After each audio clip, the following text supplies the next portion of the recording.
जय गुरु जी, शुक्राना गुरु जी। ओम नमः शिवाय। शिव जी सदा सहाय। ओम नमः शिवाय। गुरु जी सदा सहाय।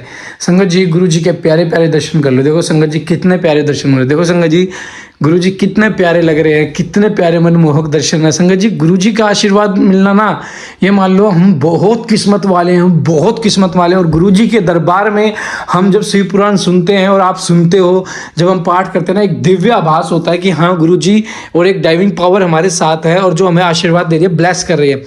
संगत जी देखो, एक इतनी अद्भुत अद्भुत चीज है जो ये गुरु जी की ब्लेसिंग्स की हुई है। संगत जी, गुरु जी की ब्लेसिंग्स की हुई चीजें ना इतनी अद्भुत होती हैं, इतनी अद्भुत होती हैं, जिनकी हमें कल्पना भी नहीं है।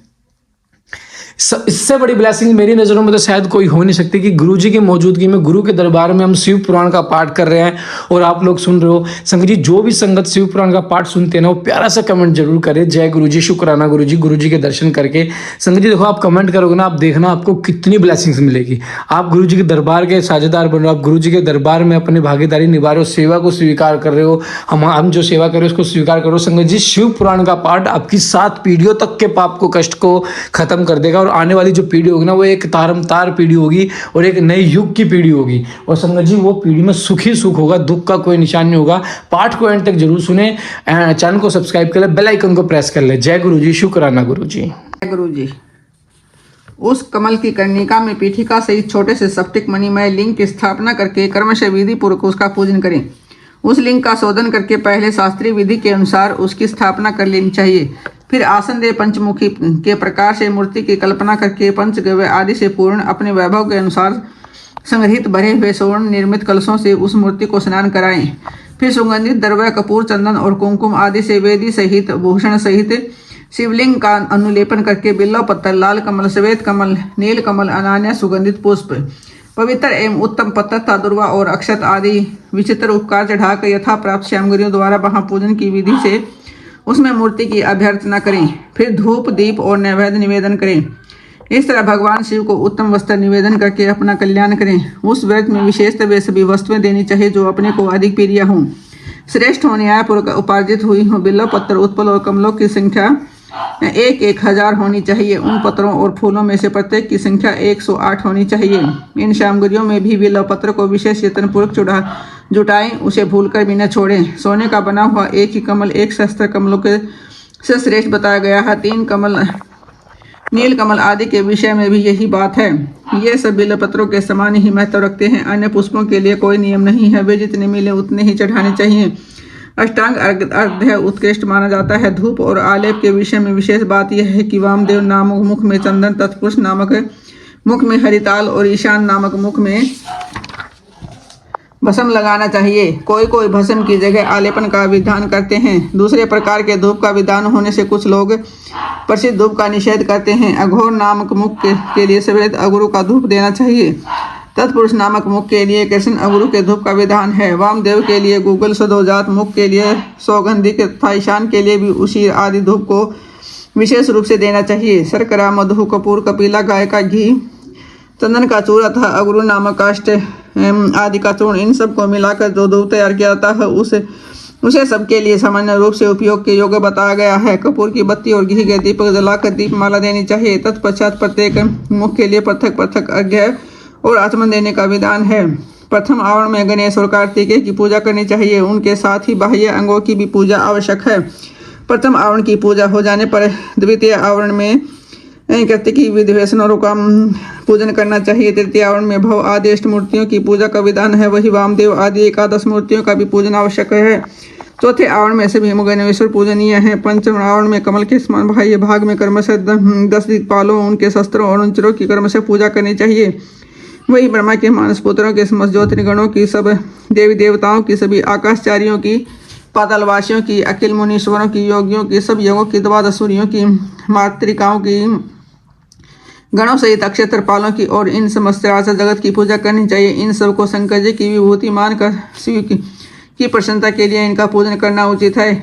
इस प्रकार आवरण पूजा के पश्चात परमेश्वर शिव का पूजन करके उन्हें भक्तिपूर्वक नृत्य और व्यंजन सहित मनोहर हविष्य निवेदन करना चाहिए। मुख शुद्धि के लिए आवश्यक उपकरणों सहित तांबूल देकर नाना प्रकार के फूलों से पुनः इष्ट देव का श्रृंगार करें, आरती उतारें। तत्पश्चात पूजन का शेष कृत्य पूर्ण करें।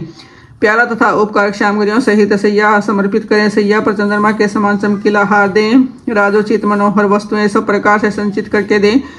स्वयं पूजन करें, दूसरों से भी कार्य कराएं तथा प्रत्येक पूजन में आहुति दें। उसके बाद स्तुति, प्रार्थना और जप करके पंचाक्षरी विद्या को जपें। परिक्रमा और प्रणाम करके अपने आप को समर्पित करें। तदंतर इष्ट देव के सामने ही गुरु और ब्राह्मण की पूजा करें। इसके बाद अर्घ्य और 8 फूल देकर पूजित लिंग या मूर्ति से देवता का विसर्जन करें। फिर अग्निदेव का भी विसर्जन करके पूजा समाप्त करें। मनुष्य को चाहिए कि प्रतिदिन इसी प्रकार पूर्वोक्त रूप से सेवा करें। पूजन के अंत में श्रोणमय कमल तथा अन्य सब उपकरणों सहित उस शिवलिंग को गुरु के हाथ में दे दें अथवा शिवालय में स्थापित कर दें। गुरुओं, ब्राह्मणों तथा विशेषतः व्रतधारियों की पूजा करके सामर्थ्य हो तो भक्त ब्राह्मणों तथा दीनों और अनाथों को भी संतुष्ट करे। स्वयं उपवास में असमर्थ होने पर फल मूल खाकर तथा दूध पीकर रहें अथवा भिक्षान भोजी हो या एक समय भोजन करे। रात को प्रतिदिन परिमित भोजन करे और पवित्र भाव से भूमि पर ही सोएं।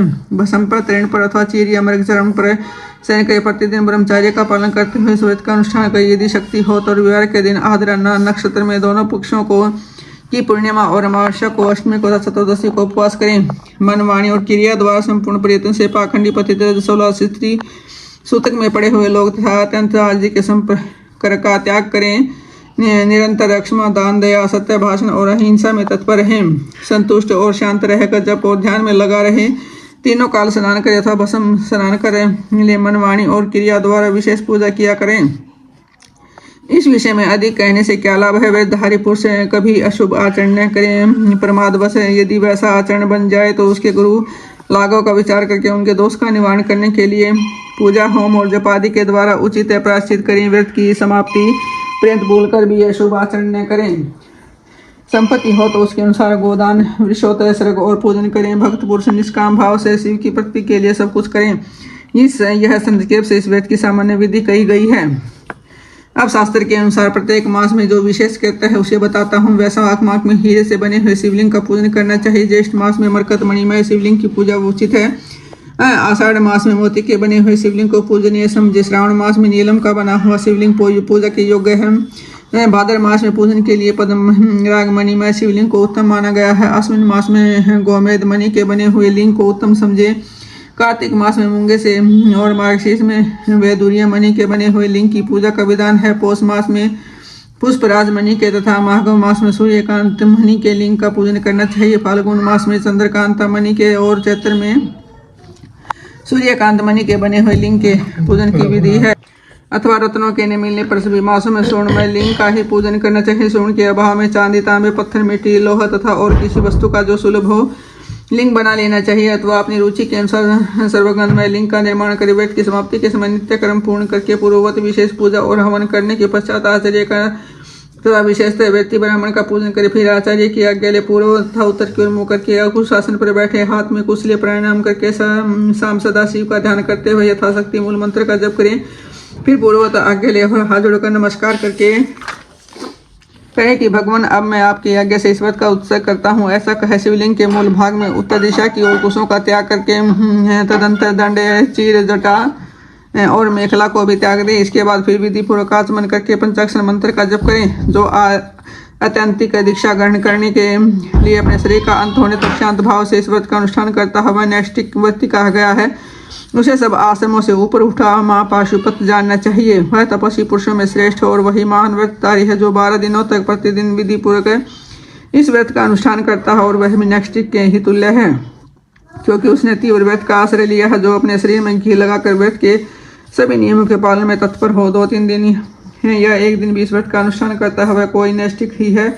जो निष्काम होकर अपना परम कर्तव्य मानकर अपने आप को शिव के चरणों में समर्पित करके उस उत्तम व्रत का सदा अनुष्ठान करता है, उसके समान कोई नहीं है। विद्वान ब्राह्मण भस्म लगाकर महापातक जनित अत्यंत दारुण पापों से भी तत्काल छूट जाता है, इसमें संशय नहीं है। रुद्राग्नि का जो सबसे उत्तम वीर्य है वही भस्म का आग्रह था। जो सभी समय में भस्म लगाया जाता है वह वीर्यवान माना गया है। भस्म में निष्ठा रखने वाले पुरुष के सारे दोष उस भस्माग्नि के संयोग से दग्ध होकर नष्ट हो जाते हैं। जिसका शरीर भस्म दान से विशुद्ध है वह भस्मनिष्ठ कहा गया है। जिसके सारे अंगों में भस्म लगा हुआ है, जो भस्म से प्रकाशमान है, जिसने भस्म मैत्रीपूर्ण लगा रखा है तथा जो भस्म से स्नान करता है भस्मनिष्ठ माना गया है। भूत प्रेत पिशाच अत्यंत दुस्सह रोग भी भस्मनिष्ठ के निकट ऐसे दूर भागते हैं, इसमें संशय नहीं है। वह शरीर को भाषित करता है, इसलिए भसित कहा गया है तथा पापों का भक्षण करने के कारण उनका नाम भस्म है। भूति कारक होने से उन्हें भूति या विभूति भी कहते हैं। विभूति रक्षा करने वाली है, अतः उसका एक नाम रक्षा भी है। भस्म के महात्मा को लेकर यहाँ और क्या कहा जाए। भस्म से स्नान करने वाला व्यक्ति पुरुष साक्षात महेश्वर देव कहा गया है।